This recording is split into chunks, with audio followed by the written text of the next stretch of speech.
ఆ మద్యం మీద వచ్చిన డబ్బులతోనే సంక్షేమ కార్యక్రమాలు ఇస్తున్నాడు.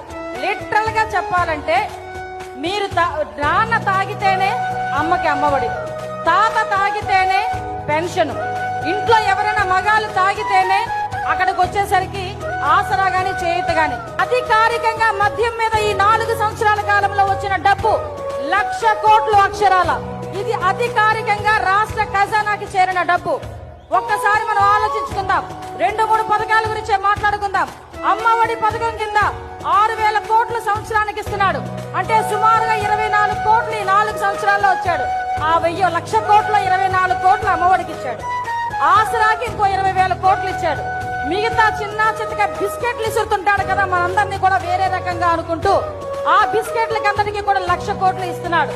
అంటే కేవలం మద్యం మీద వచ్చిన డబ్బులతో మాత్రమే సంక్షేమ కార్యక్రమం ఇస్తాడంటే ఈ రక్త మాంసాలతో డబ్బులు సంపాదించుకొని అదే డబ్బును తీసుకొచ్చి నేను సంక్షేమాన్ని ఇస్తున్నానని కబుర్లు చెప్తుంటే, డబ్బా కబుర్లు చెప్తుంటే వాటి డమ్మా బుస్కు కబుర్లు కాక ఇంకేమైనా అంటారా?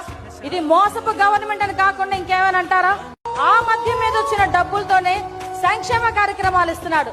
లిటరల్ గా చెప్పాలంటే మీరు నాన్న తాగితేనే అమ్మకి అమ్మఒడి, తాత తాగితేనే పెన్షన్, ఇంట్లో ఎవరైనా మగాళ్ళు తాగితేనే అక్కడికి వచ్చేసరికి ఆసరా గాని చేయుత గాని. అధికారికంగా మద్యం మీద ఈ 4 సంవత్సరాల కాలంలో వచ్చిన డబ్బు 1,00,000 కోట్లు అక్షరాల. ఇది అధికారికంగా రాష్ట్ర ఖజానాకి చేరిన డబ్బు. ఒక్కసారి మనం ఆలోచించుకుందాం. 2-3 పథకాల గురించి మాట్లాడుకుందాం. అమ్మఒడి పథకం కింద 6,000 కోట్లు సంవత్సరానికి ఇస్తున్నాడు. అంటే సుమారుగా 24 కోట్లు ఈ 4 సంవత్సరాల్లో వచ్చాడు.